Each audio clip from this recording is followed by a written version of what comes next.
Welcome back to the deep dive. Put on your shades, zip up your military jacket, and brace yourself. Right. Because today we are strapping into the front seat of a yellow cab. We're heading deep into the neon-slick, rain-soaked psychological terrain of 1970s New York City. And we are going straight to the source material, the script notes, the writer's original observations, the raw text, to dissect one of cinema's most famous and, I think, critically, most misunderstood figures, Travis Bickle. Our mission today is, well, it's a deconstruction. We're looking critically at the enduring and, frankly, pretty dangerous perception of Travis Bickle as some sort of vigilante hero. A reluctant savior, yeah. Exactly. But if you look between the lines, the source material argues so vehemently against that romantic reading, we're focusing instead on the granular details of his psychological profile. So viewing him not as a hero, but as a man whose entire trajectory was fueled by what? Not altruism, but this consuming, terrifying loneliness. A loneliness that just culminates in a desperate, violent bid for importance. That's really the core of it. The insight we've gathered from the source text is just. It's raw, melancholic, and deeply observational. It starts by introducing us to a 26-year-old man, the consummate loner. Right, and he presents, superficially handsome, but he carries these profound inherent flaws. The text talks specifically about ominous stains caused by a life of private fear, emptiness, and loneliness. Those aren't just character traits. I mean, that's the foundation for the entire catastrophe that's about to unfold. And what's immediately established is that this is a portrait of a confined but incredibly intense psychological force. The sources describe his core identity as a raw male force driving forward. But there's a catch, right? There is. The script notes that the clock spring cannot be wound continually tighter. The energy he possesses, which is born of repression and, frankly, self-hatred, is inevitably directed toward violence. A release that the script seems to frame as What? both necessary for his survival and ultimately his undoing. Exactly. It's a paradox. So we have to start at the very beginning. Why the taxi? Why this specific path right into the heart of the city's decay? It's not a career choice. No, it's a pathological necessity. When the personnel officer asks him why he wants the job, Travis gives the bleakest but also the most honest answer of his entire journey. He just says, I can't sleep nights. Just flat out, I can't sleep. And that inability to sleep is the critical foundation of his dissociation. He tells the officer he tried the porno theaters for that, but they failed to put him to sleep. He's essentially adrift. Just riding the subways, the buses, seeing things. So he rationalizes it. I might as well get paid for it. It's the perfect, almost custom-tailored occupation for a profoundly disconnected voyeur. It lets him be right there in society, but never, ever part of it. He never has to actually participate. Or be held accountable. Okay, let's unpack this immense state of existential drift and isolation, because it really is the engine of his entire crisis.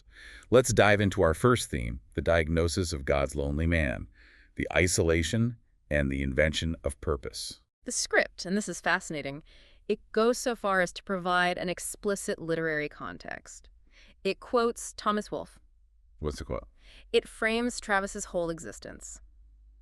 Loneliness, far from being a rare and curious phenomenon, is the central and inevitable fact of human existence. Wow. So Travis, living in 1970s New York, he's basically seeking to confirm this reality in the most visceral, brutal urban environment he can find. He wants his loneliness validated by the city's decay around him. He needs to see it reflected everywhere. And the details of his home life they scream of this isolation. But it's coupled with this intense need for absolute control. The camera silently pans across his apartment, and what you see is just an image of desperate, minimal existence. It's so bleak. There's a bare mattress just thrown against the wall, which speaks to a kind of impermanence, like he's not really living there. His furniture is a rickety table and a TV, and the TV is resting like precariously on an upright melon crate. It's just profoundly sad. And it speaks to a life that's been rigorously purged of any warmth or human trace.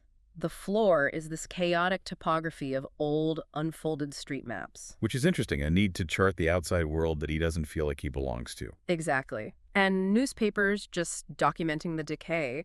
But the real insight, I think, comes from the materials he chooses to surround himself with. Specifically, this deeply disturbing pornography. Yeah, the source material is very specific about this. It is. It describes black and white photos of naked women tied and gagged with black leather straps and clothesline. And that detail is just chilling. It shows that his private obsessions are centered entirely on control, on discipline, and this really repressed, violent form of sexuality that completely avoids actual intimacy. It's a performance of power in private, and his environment is so unusual. You see these indecipherable scribbled words on the plaster walls, ragged black wires dangling where a telephone used to be. It's a literal manifestation of a life that's been cut off from all communication. Yeah. So if we look at the psychological framing of this is a man who is actively manufacturing an environment to reinforce his own separation from the world. Right. He hates the city's filth and scum, yet his job thrusts him right into the middle of it, enabling what, a psychologist might call scopophilia. Right. For anyone unfamiliar, scopophilia is the psychological term for deriving gratification, often sexual, from looking or watching. And that perfectly describes his relationship with the city. He's this constant voyeur of moral decay. And it fuels his righteous disgust. Precisely. His voiceover captures this repulsion, but also his intense proximity to it all. He recounts that when he returns the cab, he has to come off the back seat. Sometimes the blood. Yeah. He catalogs the city's inhabitants in this venomous litany. Whores, skunk pussies, buggers, queens, fairies, dopers, junkies, sick of venal. But this cataloging, this self-imposed immersion, it only serves to confirm his own moral superiority in his own mind. He's the untouched observer, looking down on it all. But he's not above it. He's driving right through it. We see this strange dynamic play out when he's around the other cabbies at the Greasy Spoon. He's physically near society, sitting with Wizard and Doughboy, listening intently to their mundane stories. The cabbie who pissed himself, the fare who changed pantyhose on the bridge. Right, he's processing the data of their normal, low-grade human degradation and their connection, but he's completely incapable of contributing anything himself. He's just a recorder. And it's during these moments of observation that the sources mention he experiences schizoid emotions and morose jealousy. He's watching a couple kiss, teasing each other, sharing an intimacy that has always eluded him. He doesn't just lack intimacy. He becomes morbidly resentful of anyone who has it. He's close enough to see exactly what he's missing, which only makes the separation more intense. And that's a powerful psychological pivot point, because this failure to connect, this intense separation, is what forces him to invent a higher purpose for himself. The source notes are so blunt about it. He is not noticed, no reason to be noticed. So to fill this profound internal emptiness, he has to create conflict. He has to become visible, even if that visibility is achieved through total destruction. His scrutiny of Palatine's political headquarters is a perfect metaphor for this need. The script describes him as being like a lone wolf watching the warm campfires of civilization from a distance. He is outside, observing the healthy, energetic American youth people exactly like Betsy, who are part of that warm, successful camp. He is excluded, so his only impulse is to burn the camp down, or, in his mind, cleanse it. This necessity of defining himself against the world, it leads to this rapid, radical transformation that's designed to replace any kind of genuine human connection he might have had. Right. And the source details his intense firearms practice. It's systematic. You see the push-ups, the sit-ups, this quest for total organization. There's even a note where he practices holding his stiff arm through the flame of a gas burner without flinching. He's trying to forge his body into a weapon, to feel nothing. And this preparation is entirely internalized and self-absorbed. He's lying there, bundled up with his guns, cultivating this invented identity. And this culminates not in a public speech, but in this private, rage-filled voiceover, his true manifesto, spoken only to himself. Listen, you screwheads. Here is a man who wouldn't take it anymore. A man who stood up against the scum, the cunts, the dogs, the filth. This transformation, then, it's not some cool, heroic moment of awakening. It's the pathetic, lonely culmination of his self-absorption. And it sets him on a completely inevitable path toward violence. Absolutely. The sources make it undeniably clear. This movement toward violence is fueled entirely by a desperation for recognition, not moral conviction. It is the only way he knows how to become a man. Which brings us directly to our second major theme, and this is really the core engine of his violent trajectory: the rejection, the savior complex, and failed intimacy. His desperate attempts to connect with women fail catastrophically. And in failing, they confirm his loneliness and just explode his pent-up rage. The first major failure, and I'd argue the most catalytic one, is with Betsy. Oh, absolutely. He sees her at the Palatine headquarters, specifically noting her yellow dress, and he immediately elevates her. She appears like an angel out of this open sewer. Someone Untouched by the crowd, suspended in space and time, she isn't a person to him, she's a symbol. She's a symbol of purity that he feels entitled to possess. So he attempts to court her through a performance. Right, he dresses meticulously, he adopts this uniform of masculine respectability. Pressed pants, shined boots, laundered shirt, a tie. The whole display is just designed to obscure the core psychological deformities we were just talking about. And he opens with this disarming, really intense moment of flattery. Because you are the most beautiful woman I have ever seen. The script notes that his infectious smile lights up his whole face and suggests he's tapping an inner reserve of charm unknown even to himself. But that charm is purely surface level. It's a calculated move. It's a line. And the performance immediately falls apart the second she asks him to engage with her actual world, the world of politics. When Betsy asks his views on welfare, he has zero knowledge of Palentine's position. So he just improvises a violent, simplified answer drawn straight from his own rage. Get those old coots off welfare and make them work for a change. It's just pure, unthinking anger. And he desperately tries to mirror her tastes. He buys the Chris Christopherson record album she likes, gift-wrapped. But he hasn't even played it because his stereo's broken. He has to confess he doesn't follow music much. Then he invites her back to play it on her player, suggesting this intimacy he hasn't earned and maybe doesn't even want but feels obligated to fake. This all leads to the infamous and, for him, the fatal misstep, the porno movie date. What's so crucial here is that Travis is genuinely oblivious to the social violation he's committing. Absolutely. The porno theaters are his normal routine for his sleepless nights. That's where he buys his Royal Crown Cola and popcorn. He truly doesn't understand that for Betsy, this is an act of pure, unfiltered vulgarity. His attempts to justify it are just heartbreakingly pathetic. He insists, no, these are the kind that couples go to. They're not like the other movies. All kinds of couples go. Honest, I've seen them. He truly believes this is a socially acceptable date idea because it's part of his reality. And when Betsy realizes he goes to porno movies, mostly, her reaction is total, visceral disgust. Oh my God, you mean these are the only kind of movies you go to you can feel the wall coming down? Her rejection is just a surgical strike. It cuts straight to the heart of his identity. We're just two very different kinds of people, that's all. And this absolute rejection triggers that deep-seated entitlement and, fragile masculinity we see exploding throughout the story. The fallout from that just confirms his dissent. He tries to call, she refuses. He sends these wilted and dying floral arrangements, a perfect symbolic gesture of their dead connection, which she returns. And his rage turns philosophical in his voiceover. Yeah, he says, I realize now how much she is like the others, so cold and distant. Many people are like that. They're like a union. He catastrophizes her personal rejection of him into a rejection by all of civilization. And this personal fury immediately merges with his political rage. The little scuffle with Tom at the headquarters, being shoved away, humiliated. It just accelerates his need for a violent, meaningful act. If he cannot be accepted by the pure angel, then he will cleanse the world of the filth that he believes keeps them apart. This failure with Betsy leads directly to the second major attempt at connection, the Iris dynamic.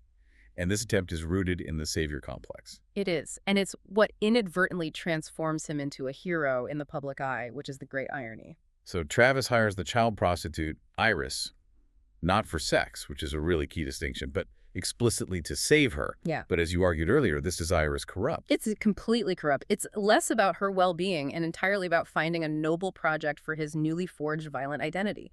He needs a victim to justify his existence as a cleanser. We get a very detailed, very painful scene in Iris's room.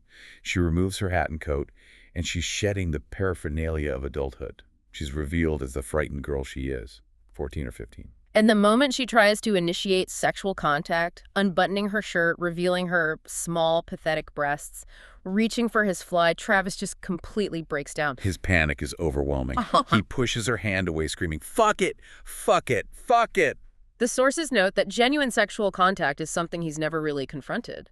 His fly is open, his white underwear is showing, and he's completely starting to come apart. It confirms this intense emotional and sexual repression. He wants to save an idea of purity, but he cannot handle the messy, difficult human reality of the girl right in front of him. No. And he tries to force his moral solution onto her. She must return home, escape the sewer. But Iris is the one who delivers the sharpest reality check he receives in the entire narrative. She suggests that he's the unstable one. Right. She asks him, did you ever look at your own eyeballs in a mirror? and then points out, "You're not much with girls, are you?" She even suggests he belongs at a commune at Bellevue, just cutting through his grandiose savior delusion with plain psychological observation. And this is where the comparison to her pimp, Sport, becomes so darkly illuminating.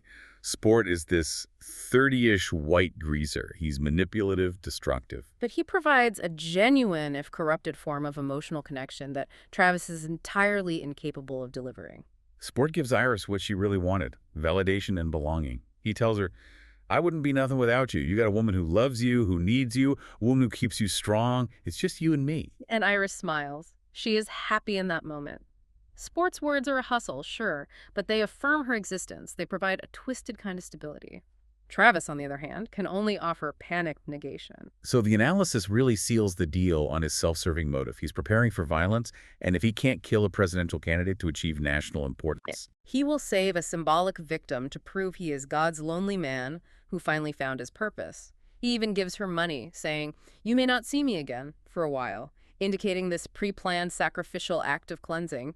He fully expects to die. He's making her rescue a part of his own spectacular, tragic demise. It's the ultimate form of self-absorption. Okay, let's transition now to the violence. Yeah. Mobilization and the final outburst. This is where all that quiet, simmering isolation explodes into visceral, meticulously planned action that defines the climax. And the preparation for this final act is a deep dive into his mental devolution toward total organization. We track his physical discipline. He's quit smoking. He's doing constant push-ups and sit-ups. And the source even describes him testing his pain threshold by passing his stiff arm through the flame of a gas burner without flinching a muscle. His body is being disciplined for a specific, violent purpose. He's tuning himself into a machine. He systematically acquires his tools, Yeah. and the specificity of the weaponry is so critical. The .44 Magnum, the .38 Special, and the Colt .25 palm gun. The description of the .44 is particularly telling. It's called a monster, built on Michelangelo's scale. And it's described as belonging in the hand of a marble god, not a slight taxi driver. This selection just reflects the grandiose, almost mythical nature of the violence he believes he's about to unleash. He's not just buying weapons, he's customizing them for maximum irreparable destruction. He's sitting at his table, meticulously dum-dumming the .44 bullets by cutting X's across the bullet heads. And for those who don't know, that process transforms standard ammunition into expanding rounds designed not just to kill, but to cause catastrophic visceral damage, to splatter the victim against the wall, as Easy Andy explains to him. So this isn't just prep work, it's a symbolic commitment to total irreparable annihilation of the scum. Exactly. And his apartment wall, which was once covered in those indecipherable scribbles, is now a functioning wall of paranoia. It's covered with Palatine clippings, maps, travel schedules, underlined sections about Secret Service protection. He is completely immersed in the fantasy of the assassination plot. And the first target is Palatine at the Brooklyn rally. Travis's appearance that day is just the opposite of subtle. Not at all. With his shaven head, the mirror-reflecting sunglasses, and a bulky, bulged-out army jacket on a warm June day, the script explicitly notes that anyone scanning the crowd would immediately light upon Travis and think, there is an assassin. His attempt to gather intelligence is so pathetic and childish. He approaches a Secret Service man, trying to bond with him by admitting he'd make a good agent because he is very observant. And asks these intrusive questions about their guns. He uses the false identity, Henry Crinkle. The agent, sensing the extreme danger, immediately motions a photographer to snap a secret picture of Travis. He's been made. And Travis's big moment of destiny is interrupted when he locks eyes with that Secret Service man, who recognizes the threat and quickly pulls Palatine backward. Travis and the candidate exchange quick glances, and just like that, the assassination plot is over. His engineered violence, built up over months, is now forced to divert. But the rage doesn't dissipate. It just finds its next, more immediate target, saving Iris. Which leads directly to the bloody shootout. And the source material describes this with truly sickening, granular detail. It emphasizes the shock, the chaos, and Travis's cold determination. So Travis, now fully mobilized, he tracks Sport to the doorway of the building. Without even slowing down, he approaches Sport, needles him for a second. And then shoves the .38 Special directly into the pimp's gut and discharges it. The sound is a muffled blast followed by a muted scream of pain. The cold brutality is just underscored by Travis's immediate chilling dismissal. Now suck on that. The scene that follows upstairs is just a total frenzy of violence. Travis walks up the steps, pulling the .44 and the .38 at the same time. He blasts the old man, a figure who was guarding Iris. And the corridor just reverberates with shockwaves and gunpowder. The description is incredibly specific. The immense force of the .44 blows the man's right hand clean off at the forearm. But at this moment, Travis is wounded. He takes a bullet to the neck. It sports final shot from downstairs, and he collapses. But his preparation saves him. Right, we have to look at the ingenuity of his arsenal. The Colt .25, his hidden palm gun, which is secured by these metal gliders taped to his inner forearm, it slides down perfectly into his palm. And this allows him to shoot the private cop who had just shot him, filling the cop's face full of bullet holes. The combat is just gruesome and desperate. Travis is pinned under the heavy old man, but he continues the attack, grabbing his combat knife and impaling the old man's left palm. But the absolute finality of his rage is confirmed in the next crucial detail. He manages to seize the private cop's revolver and holds it pointed at the old man. And Iris, who's been hiding behind the sofa this whole time, she screams, "Don't kill him, Travis, don't kill him!" This is the moment where his supposed altruism is tested. Does he stop when the threat is neutralized? No. Travis fires anyway, blowing the back of the old man's head off, silencing the protest and completing the destruction. The violence is absolute. It's driven by his need for cleansing, not merely defense. He then collapses onto this red velvet sofa, his blood-soaked body blending with the velvet, a dark, almost cinematic embrace of the carnage he created. In his final self-mythologizing gesture, he forms his bloody hand into a pistol, raises it to his forehead, and croaks, "Pick you, pick you." It is the tragic, pathetic act of a dying man confirming his own violent importance to himself. And the slow-motion overhead tracking shot confirms this horrific tableau. The blood-spattered walls, the pools of blood, the lonely .44 Magnum lying nearby. And then, so jarringly, the camera pulls back to reveal the ongoing, unconcerned nightlife of the Lower East Side. Which is the first signal that perhaps the world hasn't stopped for Travis Bickle's manufactured moment of glory at all. This extensive, violent climax brings us to our fourth and final movement. The ambiguous ending, the nightmare of the ticking time bomb. This is the film's controversial coda, where the world decides what Travis did meant, and it's entirely divorced from his true psychological state. The jump cut is designed to be jarring. It's a sudden transition to early fall.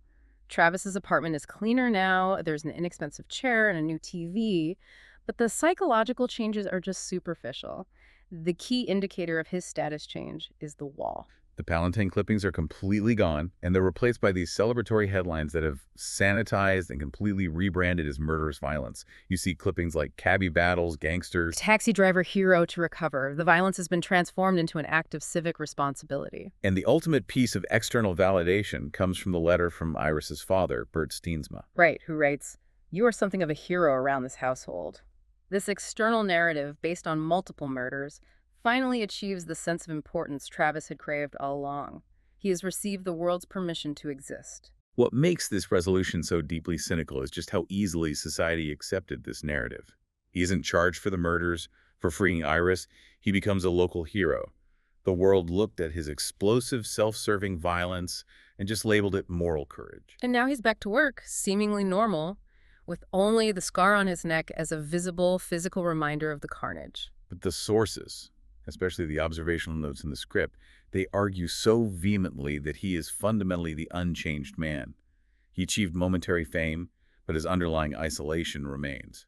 And this is tested in his final encounter with Betsy. He runs into her on the street, and she is now the supplicant. She's seeking closure and approval. She's concerned, saying she read about him in the papers. The tables have just completely turned since the porno tape. Completely. Travis holds all the emotional power this time. He is coolly, profoundly dismissive of the entire ordeal. "Oh, I got over that. It was nothing, really. The papers always blow these things up." He uses this moment to assert his final emotional dominance by clearing the meter and refusing the fare she offers. It signals that their interaction, and maybe the entire sequence of events, was both something and nothing to him. He's beyond her now. But if he has achieved everything he wanted, fame, importance, and revenge on the woman who rejected him, shouldn't he be cured?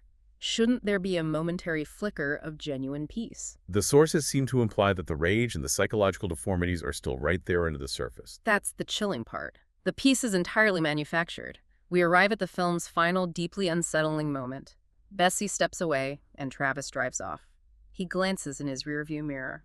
As he drives, we see a portion of himself, his forehead, his eyes, and the scoring turns abruptly ominous, high-pitched, and unsettling. He sees a wildness gripping him. The camera darts around, reflecting his internal state. And this moment is the critical psychological confession of the source material. Despite his calm surface and his hero status, his vestiges of rage and his fear of that rage are still present. The sources confirm that when Travis sees himself in that rearview mirror, he sees the person ready to attack with a violence that surprises him, and that person is still him. So the synthesized conclusion, then, is just devastating. The ending is not a reprieve. And it's probably not a dying hallucination, though that theory is certainly supported by the jump-cut nature of the scene. Instead, it's a confirmation of a cyclical pathology. Yes, he achieved external, momentary importance, but his underlying loneliness, his hatred, his need for violent action, all of it is unresolved. He is right back where he started, condemned to the cyclical, isolating life of God's lonely man.